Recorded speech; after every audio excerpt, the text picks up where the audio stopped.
Praise the Lord. मेरा नाम पायल है। ये चैनल मैंने प्रभु यीशु मसीह के बारे में और बाइबल के बारे में बताने के लिए बनाया है। परमेश्वर ने बाइबल की रचना करी ताकि हम परमेश्वर के बारे में जान सकें कि परमेश्वर हमसे कितना प्यार करता है। बाइबल में उत्पत्ति में परमेश्वर ने हमें बताया कि उसने हमसे प्यार किया, कैसे उसने हमारी रचना करी। कल हमने जाना था कि कैसे एक सांप के भड़काने जाने पर हम परमेश्वर की प्रेजेंस से बाहर हुए। सांप ने कैसे हमें भड़काया और हम परमेश्वर की प्रेजेंस से बाहर हुए, और उसी प्रेजेंस में हमको वापस लाने के लिए प्रभु यीशु मसीह आए। आज हम पढ़ेंगे उसके आगे की कहानी जो वर्स हमें बताता है केन और एबल के बारे में।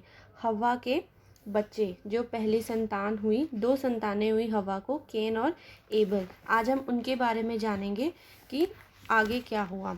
उसके बाद केन और एबल, हव्वा प्रेग्नेंट हुई। प्रेग्नेंट होने के बाद हव्वा को 2 बच्चे हुए। एक का नाम उन्होंने रखा केन, एक का नाम उन्होंने रखा एबल। एबल जो था वो चरवाहा था, भेड़ बकरियां चरवाने वाला। और जो केन था वो एक फार्मर था, किसान था। वो काम करता था, फसलें उगाने वाला।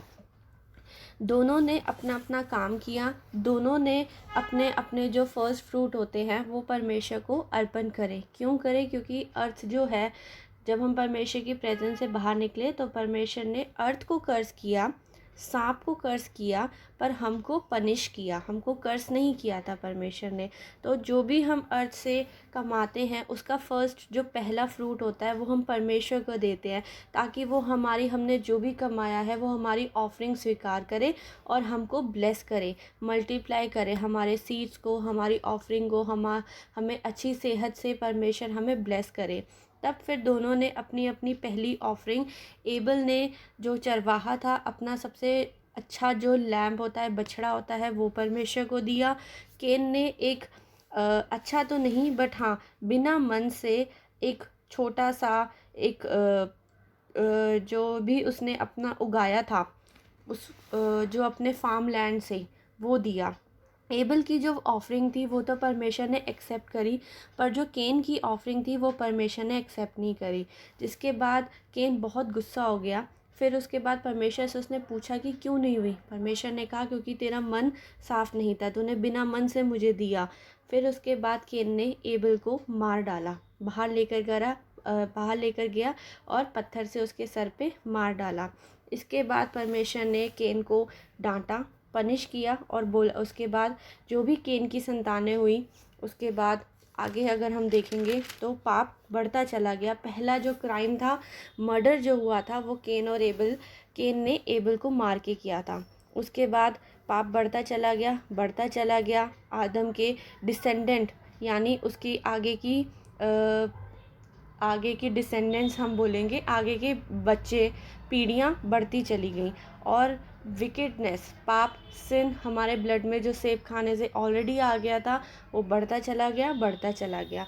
फिर उसके बाद आता है नोआ बहुत ही एक इम्पॉर्टेंट कैरेक्टर है बाइबल के अंदर।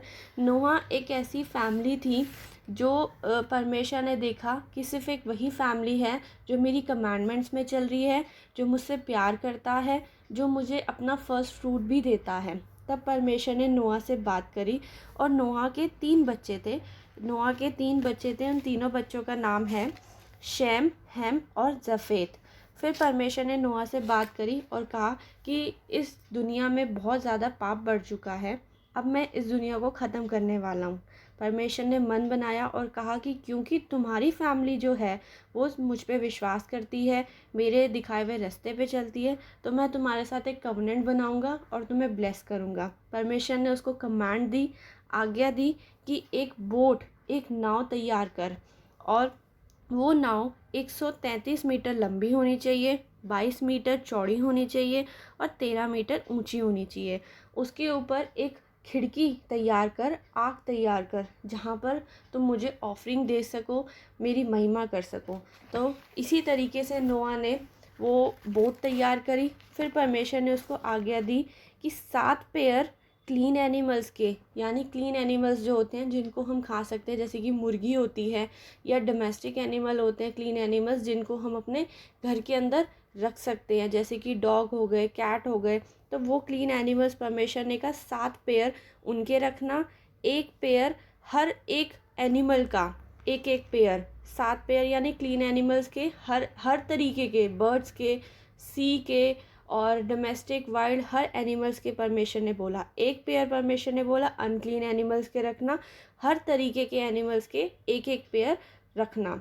फिर उसके बाद 40 दिन और 40 रात लगातार बारिश हुई। इससे पहले बाइबल में हमने बारिश के बारे में ज़िक्र भी नहीं सुना। पहली बार नोआ के टाइम पे परमेश्वर ने बारिश भेजी।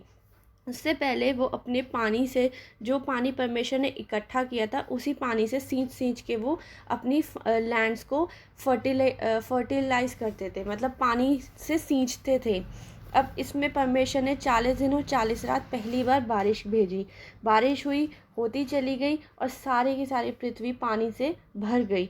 फ्लड आया, सारी चीज़ें ख़त्म हो गई, सब कुछ जो भी था सब कुछ ख़त्म हो गया।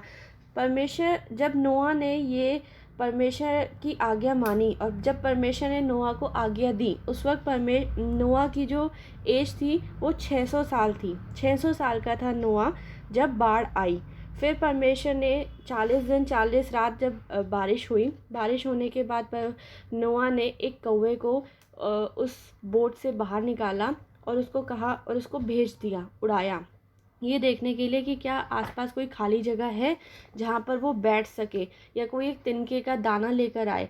पर वो कौवा नहीं आया। उसके बाद उसने एक डव, एक कबूतर को भेजा और फिर उसके बाद वो कबूतर वापस आया एक तिनके के दाने के साथ, जहाँ पे नोआ को पता चला कि हाँ, अब यहाँ पे सूखा सूखा होने लगा है और यहाँ पर एक तिनके का दाना भी मिला, यानी ये बाहर जा सकते हैं, बैठ सकते हैं, खाली हो गई है। परमेश्वर ने एक बहुत बड़ी सी हवा ली और वो सारी चीज़ें, जो बादल इकट्ठे हुए थे, जो पानी इकट्ठा हुआ था, सब कुछ सुखा दिया और सारे बादलों को दूर कर दिया। फिर परमेश्वर ने नोआ से बात करी और कहा कि अब मैं इस दुनिया को कभी ख़त्म नहीं करूँगा, क्योंकि मैंने बहुत प्यार से ये एक अर्थ को क्रिएट करा है और मैं इसको ख़त्म नहीं करूँगा। परमेश्वर ने उस जो बोला उसके साथ परमेश्वर ने एक रेनबो सबसे पहले देखा गया और वो रेनबो एक साइन था कवेनेंट का, कि परमेश्वर अब कभी भी, चाहे जितना पाप बढ़े, चाहे पर परमेश्वर हमसे इतना प्यार करते हैं कि वो अब कभी भी इस तरीके से फ्लड लाके कोशिश नहीं करेंगे अर्थ को ख़त्म करने की। उसके बाद नोआ ने एक आग पे परमेश्वर को ब्लेसिंग दी, सैक्रिफाइस किया। उसके बाद हम देखते हैं कि जब ये सब हो गया, फिर उसके बाद नोआ और उसके बेटे, 3 बेटे थे नोआ के, जिसमें से एक जो था हैम, उसने जहाँ नोआ ने उसको कर्ज किया। कर्ज क्यों किया? क्योंकि जब नोआ परमेश्वर को सैक्रिफाइस दे के लेटा हुआ था, उसने थोड़ी सी वाइन पी, वाइन पीने के बाद वो लेट गया, लेट के सोया तो वो अनकॉन्शियस था, उसे पता नहीं था कि वो कैसे लेटा है। वो हल्का सा आधा हम बोलेंगे बिना कपड़ों के था, तो उसका वो बेटा देख के हंस पड़ा। जैसे ही वो हंसा वैसे ही उसके दोनों बेटे आए सुन के और उन्होंने एक चद्दर से अपने पिता को बिना देखे ढक दिया।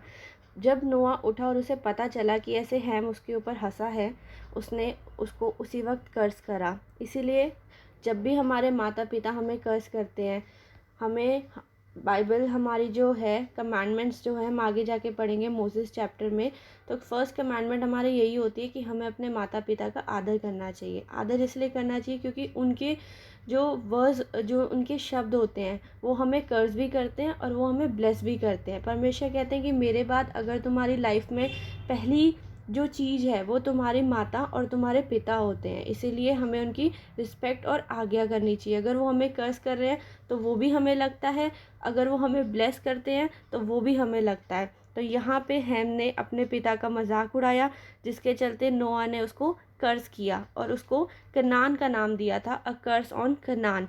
इसके बाद फिर आगे नोआ के सन जो थे उसकी पीढ़ियाँ चली और वो बढ़ते चले गए। उसके बाद फिर उन्होंने एक बेबलियन टावर खड़ा करने की कोशिश करी परमेश्वर के अगेंस्ट। उन्होंने, अभी तक इन सब की जो लैंग्वेज थी दोस्तों, वो सिर्फ एक ही तरीके की थी, और उन्होंने कहा चलो आओ हम सब मिलकर एक टावर खड़ा करते हैं और ऊंचा सा टावर खड़ा करते हैं। सब के सब इकट्ठे हुए, उन्होंने ईंटें ली और एक बड़ा सा टावर इकट्ठा करने की कोशिश करी। फिर उसके बाद जब परमेश्वर ने देखा कि ये मेरी बराबरी करने की कोशिश कर रहे हैं, अब तो ये जो चाहे वो करेंगे, इनका जो मन करेगा वो करेंगे, परमेश्वर का सामना और उनके इक्वल अपने आप को रखने की कोशिश करना, वो इन्होंने गलती वहाँ पर करी। मतलब घमंड आने लग गया इन लोगों के अंदर। तो फिर परमेश्वर ने क्या किया, उस टावर को तोड़ के इन सारे लोगों के बीच में अलग अलग उनकी लैंग्वेज होने लग गई। तो फिर कोई हिंदी बोलने लगा, कोई इंग्लिश बोलने लगा, तो कोई और लैंग्वेज बोलने लगा। इसी तरीके से फिर आगे बढ़ते चले गए और इन सब की लैंग्वेज अलग हो गई और ये लोग पूरी अर्थ पे फैल गए। जगह जगह जो भी लैंड्स थी उन सब पे सब बढ़ते चले गए और सबकी धीरे धीरे जो पीढ़ियाँ होती है, डिसेंडेंट्स होते हैं, वो बढ़ते चले गए। कल फिर हम पढ़ेंगे अब्राहम के बारे में कि कौन था अब्राहम और कैसे परमेश्वर ने अब्राहम को बुलाया। आज हमने नोआ के बारे में पढ़ा कि कैसे नोआ एक फैमिली थी जो परमेश्वर के दिखाए हुए रास्ते पे चलती थी, उनके आशीषों में चलती थी।